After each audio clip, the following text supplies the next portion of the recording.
So in this video, we're going to look at task 3, which is going to allow the user to put in a day. They're always written in this format, 3 letters, and then the number which represents the week.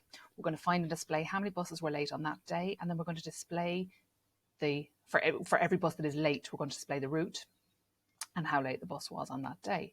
So this is obviously my main program. Now I don't want to go ahead and write this straight into my main program. What I want to do is take the structure, but rather than having to type in the days for every single one.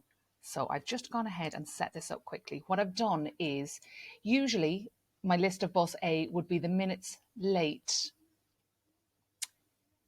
per day. So I've only done 5 days, and you can see here I've got my days and I've got 5 days. So that's Monday, Tuesday, Wednesday, Thursday, Friday, all of week 1. So we're just going to try it obviously at that level to start with. So the first thing it asks us to do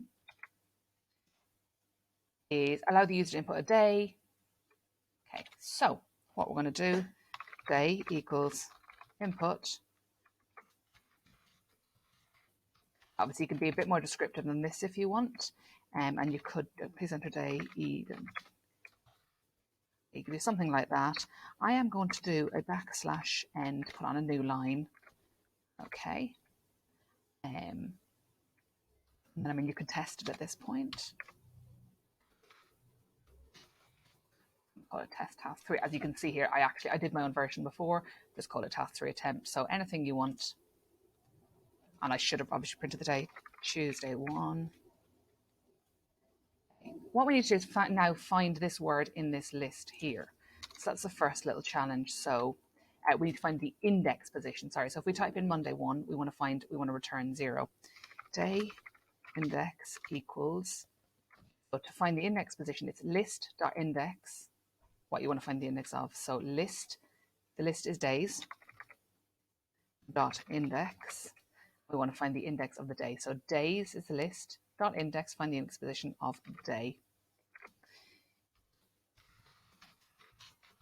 And for testing, we're going to leave this here. Oops, no, better type it in correctly. Day index.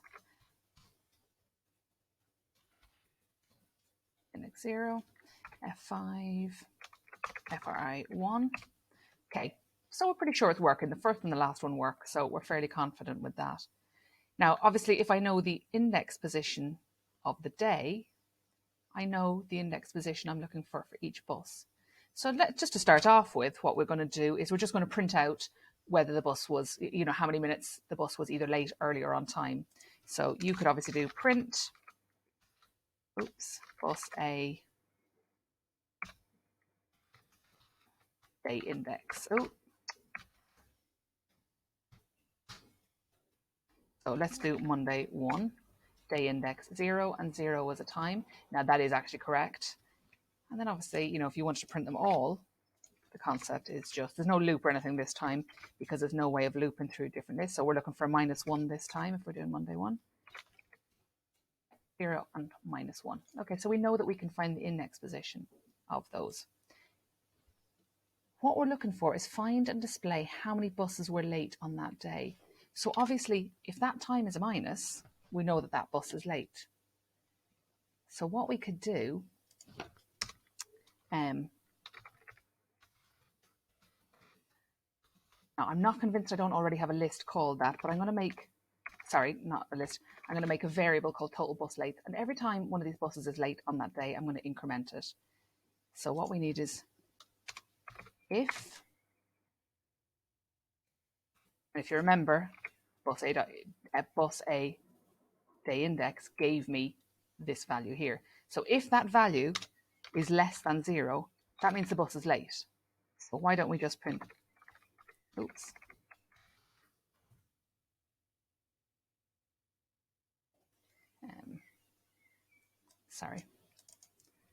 increment that equals that plus 1.